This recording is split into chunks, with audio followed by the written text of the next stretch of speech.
કામરેજ 4 રસ્તાથી નહેરવાળો રસ્તો છે, જ્યાં 90 થી 100 સોસાયટીઓનું રહેણાંક થઈ ચૂક્યું છે. કામરેજના નહેરવાળા રોડનું જ્યારે આજે ખાતમુહૂર્ત આજરોજ ગાંવ ચલો અભિયાન અંતર્ગત ગીર સોમનાથ જિલ્લાના તાલાળા તાલુકાના બામણસા ગામના બૂથ નંબર 123 તથા 124માં જિલ્લા પંચાયતના પૂર્વ કારોબારી સમિતિના ચેરમેન જીકુભાઈ સુવાગિયા દ્વારા લાભાર્થીને મળીને સરકારની યોજનાની જાણકારી આપી તેમજ લાભાવંતીઓને કાર્યની કેટલી સંતુષ્ટિ મળી તે અંગે માહિતી મેળવી હતી. મોદીના ગાંવ ચલો અભિયાનમાં રસુલપરા જતા ડોક્ટર હડિયા સાહેબ વિવિધ સમાજના આગેવાનો સાથે મોદી સરકાર દ્વારા મળતા વિવિધ યોજનાના લાભો વિશે ચર્ચા કરતા ડોક્ટરના નાના વર્ગ માટે સહાય યોજના જેવી કે વૃદ્ધા પેન્શન, ગંગા સ્વરૂપ સહાય, મફત પ્લોટ આ સહિતની અનેક યોજનાઓની માહિતી આપી હતી. તેમજ સ્કૂલના હોશિયાર વિદ્યાર્થીને સ્વામી વિવેકાનંદની પુસ્તિકા ભેટ આપી હતી. તેમજ વડીલ નાગજણભાઈના માતૃશ્રીના આશીર્વાદ લીધા હતા. તેમજ પ્રગતિશીલ ખેડૂતભાઈ દિનેશભાઈની મુલાકાત કરી દુકાનદારના પ્રશ્નો સાંભળી યોગ્ય નિરાકરણ કરવા વચન આપ્યું હતું. Bureau report, Mahadev news.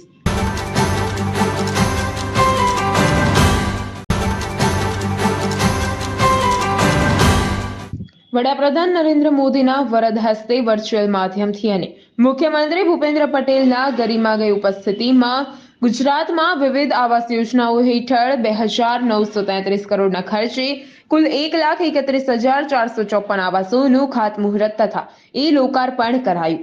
ગુજરાતના 182 વિધાનસભા ક્ષેત્રોને એકસાથે જોડતા આવાસ અર્પણના આ ઐતિહાસિક કાર્યક્રમ વિકસિત ભારત વિકસિત ગુજરાત અન્વયે કામરેજ ગામ ખાતે યોજનાના લાભાર્થીઓને ચાવી અર્પણ કરી અભિનંદન સહ સુખમય ભવિષ્યની શુભેચ્છા પાઠવી.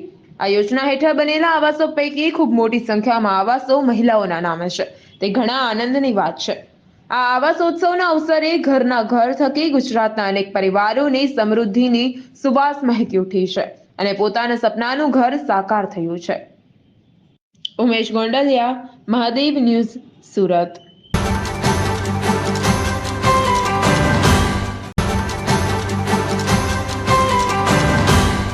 સુરતના પુણારાજ ટેક્સટાઇલ માર્કેટનો બનાવ કે જ્યાં બિલ્ડર અને તેના મેનેજર સાથે માણસોએ મજૂરોને માર્યો હતો માર. પુણા પોલીસે કાર્યવાહી કરી 4 ઇસમની ધરપકડ કરી છે. વિફરેલા ટોળાઓએ બિલ્ડરની ઓફિસમાં આગ લગાવી. આગ લાગતા પુણા પોલીસ અને ફાયર ઘટના સ્થળ પર પહોંચ્યું. ફાયર વિભાગ દ્વારા આગ પર કાબુ મેળવવામાં આવ્યો. પુણા પોલીસે આ સમગ્ર मामले तपास हाथ धरी है. कोई 2 दिन पहले कोई घटनाक्रम पार्सल वालों की और कोई आपस की लड़ाई में उसका सेटलमेंट का मीटिंग चल रहा था हमारी ऑफिस वो बी टावर में 555 में. तो उसके सेटलमेंट के दौरान वहाँ पे अब आग लगा दी गई. बाहरी तत्वों से के साथ मीटिंग चल रही थी तो वहाँ आग लगा दी गई. इसके हमारे ऑफिस का पूरा नुकसान हुआ है. फर्नीचर वगैरह पूरा जल के वो हो गया है. पुलिस भी आई थी और फायर ब्रिगेड भी आई थी. कुछ मालूम पड़ा कि इसने आग लगाई ऐसा कुछ? भाई वो तो वो वहाँ मीटिंग चल रही थी. वहाँ सब मेंबर थे और बाहर से भी बहुत लोग आए थे. यूनियन लीडर्स वगैरह और सब आए थे तो वो मौजूद थे वहाँ पे. जो झगड़ा हुआ था 2 दिन पहले वीडियो भी सामने आया था. वो झगड़ा किस बात को लेकर झगड़ा हुआ था? वो किसी कारणवश कोई पार्सल जल गए थे. किसी ने बीड़ी या सिगरेट के कारण कोई पार्सल जल गए थे. उसी मुद्दे के लिए समझाया जा रहा था कि ऐसा नहीं होना चाहिए. आज मार्केट का ही नुकसान होता है. वो उस बात का सुनी. नरेश सिमरण, महादेव न्यूज, सूरत.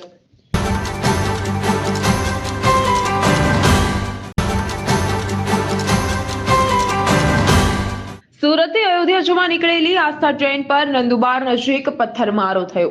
રવિવારે સાંજે 8 વાગ્યે નીકળેલી આસ્થા ટ્રેન પર નંદુબાર નજીક રાત્રે 10:45 વાગ્યે અસામાજિક તત્વોએ પથ્થરમારો કર્યો હતો. આ ટ્રેનમાં કુલ 1,340 યાત્રીઓ સવાર હતા.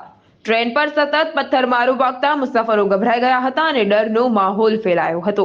કેટલાક યાત્રીઓએ તરત જ ટ્રેનની બારીઓ બંધ કરી બચવા માટે પ્રયાસ કર્યો હતો, છતાં પણ 2-4 પથ્થરો તો ટ્રેનની અંદર આવી જ ગયા હતા. નંદુબાર રેલવે પોલીસ દ્વારા આ બાબતે તપાસ હાથ ધરવામાં આવી છે. પોલીસે પ્રારંભિક તપાસ કરી મોડી રાત્રે ટ્રેનને નંદુબાર રેલવે સ્ટેશનથી રવાના કરી દીધા. Naresh Simran, Mahadev news, Surat.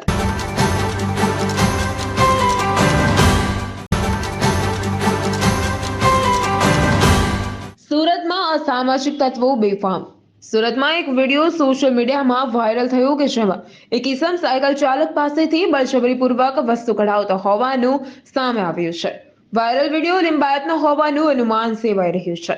Video social મીડિયામાં વાયરલ થતા પોલીસ કાર્યવાહી સામે અનેક સવાલો પણ ઉઠ્યા. નરેશ સિમરણ, મહાદેવ ન્યૂઝ, સુરત.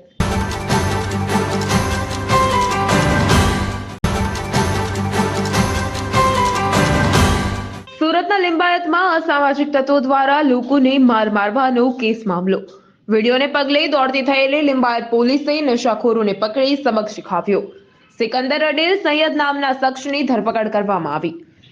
આરોપીઓએ કાન પકડી અને માફી માંગી. ફરી આ પ્રકારે ઘટનાને અંજામ નહીં આપે તેવી આરોપીએ બાંહેધરી પણ આપી છે. મીઠી ખાડી બ્રિજ ઉપર નશાખોરો ટપોરીઓએ સાયકલ સવાર યુવકને જાહેરમાં રંજાડ્યું. લિંબાયત મીઠી ખાડી બ્રિજ પર બેફામ નશાખોરે સાયકલ સવારને આંતરી રંજાડતો વિડીયો વાયરલ થયો હતો. આ વિડીયોને પગલે દોડતી થયેલી પોલીસે માથાભારે નશાખોરોને પકડી સબક શીખવ્યો હતો. આ નશાખોરોએ સાયકલ સવારના ખિસ્સામાં હાથ નાખવાની કોશિશ કરી હતી અને નશાખોરોનો લોકો વિડીયો પણ ઉતારી રહ્યા હતા. પરંતુ આ યુવક તેની પરવાહ કર્યા વિના સાયકલ સવારને છોડવા તૈયાર ન હતો. જોકે તે વખતે એક બહાદુર યુવક ત્યાં પહોંચ્યો અને નશાખોરો સાથે ધક્કામુક્કી કરી સાયકલ સવારને મુક્ત કરાવવામાં સફળ રહ્યો હતો. જે રીતે આ નશેડી યુવક રાહદારીને રંજાડી રહ્યો હતો તે વાત ગંભીર હોય સોશિયલ મીડિયા પર હાલ ટ્રેન્ડ થઈ છે. પોલીસે પકડતા જ આ શખ્સ મિંદરી બની ગયો હતો અને કાન પકડી માફી માંગતા તે વિડીયો પણ સોશિયલ મીડિયા પર વાયરલ બન્યો છે. નરેશ સિમરણ, મહાદેવ ન્યૂઝ, સુરત.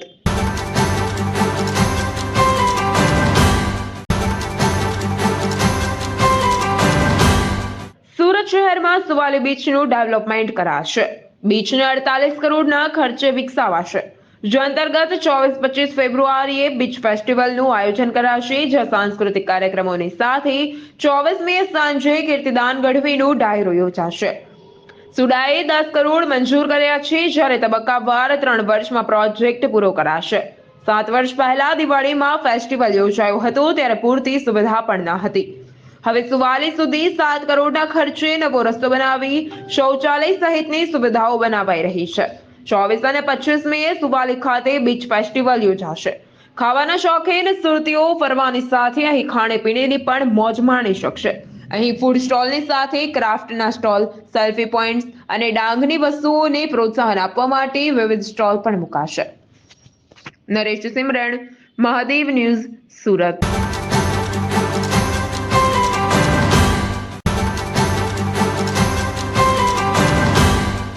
સુરત શહેરમાં મંદીમાંથી પસાર થઈ રહેલા હીરા ઉદ્યોગ માટે વધુ એક માઠા સમાચાર. 1 માર્ચથી અમેરિકામાં રશિયાના હીરા પર પ્રતિબંધ મુકાશે, જેથી સુરતના ઉદ્યોગોને અંદાજે 35% ફટકો પડશે. ઓકેફ એટલે કે office of foreign asset control દ્વારા આ બેન મૂકવામાં આવ્યો છે. યુક્રેન યુદ્ધ બાદ અમેરિકામાં રશિયામાં ઉત્પાદિત વસ્તુઓને બેન કરવા પ્રયાસો શરૂ કરાયા, જેમાં ખાસ કરીને હીરા માટે મંજૂરી મળી છે. ઓફેગના ડેપ્યુટી ડિરેક્ટર દસ્તાવેજ પર હસ્તાક્ષર કર્યા છે. 1 કેરેટ કે તેથી વધુ વજન ધરાવતા પોલિશ્ડ હીરા પર 1 માર્ચથી પ્રતિબંધ લાગુ થશે. 1/2 કેરેટથી પતલી સાઇઝના હીરાને બેન કરવા બાબતે હવે 1 સપ્ટેમ્બરના રોજ વિચારણા કરવામાં આવશે. આ જાહેરાતમાં સ્પષ્ટતા કરવામાં નથી આવી કે આયાતકારોએ પુરાવા પ્રદાન કરવાની જરૂર પડશે કે તેમના પોલિશ્ડ હીરાની રશિયન ખાણમાં કરવામાં ન આવી હતી. સુરતમાં આયાત થતા કુલ રફ ડાયમંડમાંથી 30 થી 35% રફ રશિયાથી આયાત કરવામાં આવે છે, જેના કારણે સુરતની ઇન્ડસ્ટ્રીને અસર થશે. પરંતુ રશિયાથી મોટા ભાગે આયાત થતા હીરા પતલી સાઇઝના હોય છે. જો 1/2 કેરેટથી નાની સાઇઝના હીરા પર પ્રતિબંધ કરવામાં આવશે તો સુરતની ઇન્ડસ્ટ્રી પર મોટી અસર થશે. Naresh Simran, Mahadev news, Surat.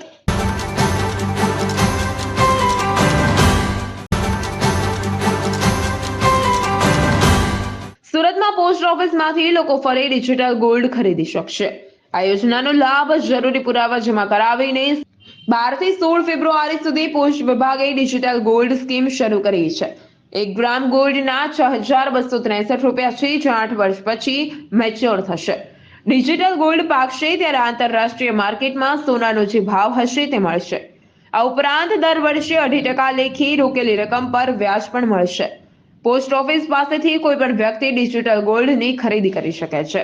Digital gold ખરીદવા પુરાવાની જરૂર પડશે, જેમાં રોકાણકારે આધાર કાર્ડ, પાન કાર્ડની ફોટોકોપી, બેંક એકાઉન્ટની પાસબુક કે કેન્સલ ચેક અને વારસદારના આધાર કાર્ડની કોપી રજૂ કરવાની રહેશે. છેલ્લા કેટલાક વર્ષોમાં અનેક ખાનગી કંપનીઓની સ્કીમમાં લોકોએ નાણાં ગુમાવ્યા બાદ સરકારી સ્કીમમાં રોકાણ વધ્યા. નરેશ સિમરણ, મહાદેવ ન્યૂઝ, સુરત.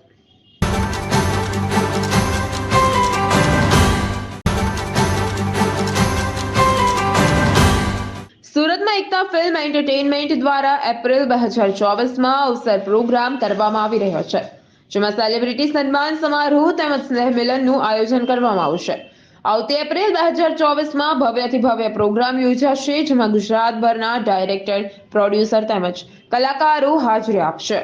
આ ઉપરાંત સુરતના 500થી વધારે કલાકારો આ પ્રોગ્રામમાં હાજરી આપશે. આ કાર્યક્રમ એકતા ફિલ્મના ઓનર હિંમત લાડુમોર અને વૈશાલી જાની દ્વારા યોજવામાં આવશે. મારું નામ હિંમત લાડુમોર છે. મારી કંપનીનું નામ એકતા ફિલ્મ એન્ટરટેનમેન્ટ છે. અમે ફિલ્મ જગત સાથે જોડાયેલા છીએ 25 વર્ષથી. તો અમે અવસર નામની એક કમિટી બનાવી છે અને એ કમિટીમાં કલાકારો એટલે સેલિબ્રિટી સન્માન સમારોહ અમે દર વર્ષે કરીએ છીએ. એમાં અવસર 1 એ સાયણ કરવામાં આવ્યું હતું, અવસર 2 એ મોટા વરાસા કરવામાં આવ્યું હતું અને અવસર 3 બંસરી રિસોર્ટ પાસોદરા પાટિયા ખાતે ભવ્યથી ભવ્ય કરવામાં આવ્યું હતું. સેલિબ્રિટી સન્માન સમારોહ એટલે આજે દરેક ક્ષેત્રની અંદર એવોર્ડ ફંક્શન થતા હોય છે, પણ અમે એવોર્ડ ફંક્શન નામ એટલા માટે નથી આપ્યું કે આજે કલાકારોને એવોર્ડ વેચવામાં આવે છે અને એની પાસેથી પેમેન્ટ લઈ અને એનું સન્માન કરવામાં આવતું હોય છે. ત્યારે અમે નિસ્વાર્થ ભાવે અમારી કમિટી, હું અને વૈશાલી જાની એ અમે બંને ઓર્ગેનાઇઝર છીએ. અમે બંનેએ એવું નક્કી કર્યું કે 1 પણ રૂપિયાની અપેક્ષા રાખ્યા વગર કલાકારોની કદર કરવા માટેની એના સન્માન સમારોહ થવો જોઈએ. તો અમે 2024માં મે મહિનામાં ભવ્યથી ભવ્ય 500 કલાકારોના કાફલા સાથે એક સેલિબ્રિટી ગેટ ટુગેધર અને સન્માન સમારોહ કરવા જઈ રહ્યા છીએ. ઘણા મહાનુભાવો પણ તેમાં આવવાના છે. રાજકીય પક્ષોના નેતા પણ આ વખતે ઉપસ્થિત રહેશે.